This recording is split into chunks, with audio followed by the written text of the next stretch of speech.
Hello and welcome, it's Chris from Christopher Holt Training, and welcome to this week's tutorial, which is all about 6 effects lordosis can have on the rest of your body. Now obviously we know lordosis as an exaggerated curvature of the lumbar spine, and what we're going to talk about here are 6 parts of the body which can also be affected. So we're going to move a little bit further away from the spine, we're going to move down the body, and we're going to move up the body. But before we get into that, I'll quickly just mention, you can see in the top right hand of the screen, you've got my social media platforms, so please do come along there, like and follow. It'd be great to have you here. Please do subscribe to the channel and click the bell button to get notified when I release my next video. And also like, comment and share this video. If you have any questions about this video, please pop them below. Whatever you've learned in this video, please pop it below. Something you're interested, please pop it below. Whatever it might be, I like to hear from you, and I can reply to any questions that you may have. Alternatively, if you look at the link or the URL at the bottom of the screen, that will be in the description, and it goes through to my 12-week How to Correct Lordosis program, which is an online program which you can get involved in, and it will help you correct your lordosis. So back to what we are talking about today, which is the 6 effects lordosis can have on the rest of your body. So we are going to move down the body. So we're going to be talking about the pelvis, the knee, the leg, the knee, and the foot. So number 1, anterior pelvic tilt. So you can see at the top of the image there, the pelvis tilts forward. Now this is closely associated with lumbar lordosis. They sort of, in some respects, they come hand in hand, but they aren't, as is with all of these 6 effects. It's not a one-size-fits-all. Just because you've got lordosis means you've got all 6 of these. You might find it just affects the lower body, it just affects the upper body, whatever it might be. But the first one is anterior pelvic tilt, which is essentially where the pelvis tilts forward.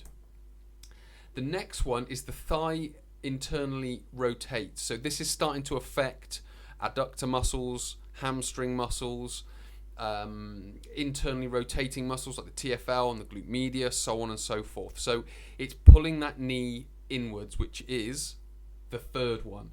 So as we are moving down the leg, what we are starting to see is a pattern here.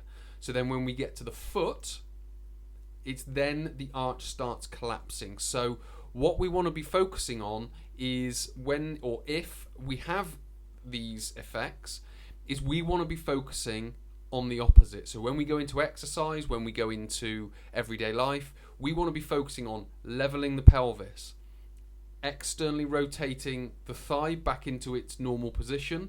The knee should then follow that outward, and we want to be focusing on lifting the arches. But to some degree, if the knees are falling in and we pull them back out, then the arch will naturally lift anyway, because as you twist the leg outward, the arch will naturally lift up.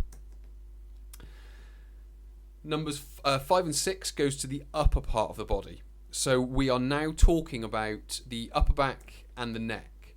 So with the upper back is we get a rounding of the upper back. Now the reason we get a rounding of the upper back is because the body is trying to maintain a center of balance or a center of gravity. Now if we've got an exaggerated curve of the lumbar spine, it's got to create the complementary opposite on the curve above, which is the kyphotic curve of the upper back. So what it can do is it can exaggerate and give you, in a sense, kyphosis. And then finally it can give you lordosis of the neck. Now if you look at the image on the right hand side there, what you'll see is he's got a rounding of the upper back, or kyphosis, and his head is pointing down slightly, so he would be looking at the ground in front of him. Now, in order to keep the eyes level and keep the eyes up, he's got to tilt his head upward. And what that will do, that will create an exaggerated curve of the neck, which is essentially lordosis of the neck, because you can get lordosis of the lumbar spine and lordosis of the cervical spine. But as I mentioned, all 6 of these effects, they aren't mandatory. Just because you have lordosis doesn't mean you've got all 6 of these. you might be quite mild in some, you might be more exaggerated in others. So what this video is all about is you understanding the type of things that you might need to look for, or they might trigger some thought. Oh yeah, my knee does that, or my foot does that, or my pelvis does that, whatever it might be. So you can start to understand your lordosis that much better, so you're then able to go about correcting it more easily, because it's not always just about flattening of the lumbar curve. There may well be things that you need to be doing with the pelvis, with the knee, with the foot, with the upper back, with the neck, all those different types of things, because they will have an effect on each other. But the most important parts is the lumbar spine, because that's obviously going to be the one that's affected, because you have lordosis, so that's going to be the one that's affected. And then it's the joints above and below, which are next priority, joints above or below that, which are next priority, and then joints above or below that, which is going to be the final priority, if that makes sense. So we're starting off at the epicenter, which is the lumbar spine, and then we're gradually moving out to the pelvis and the upper back, the neck and the knee, the head and the foot, so on and so forth. So that's kind of how we got to think about lordosis, and that's also how we've got to think about correcting it. The final thing I want to mention in this video is about about correcting it. A lot of people think that we need to stretch and we need to strengthen certain muscles. This is only partly true. What we need to do is we need to try and actively improve the posture that we're in. Now, that might not mean going into the perfect posture, because we might not be able to get there yet. But if we can improve the lordotic curve by actively going into it whilst we're sat down, whilst we're walking around, whilst we're standing in a queue, just in different scenarios in everyday life, that's going to be helpful. If we can then actively be in that position when we come into the gym, or when we're doing a program like the lordosis program, the online program that I have, if we can actively go into those positions during exercises, during stretches, during everyday movements, we're going to help our body learn to be in a better posture.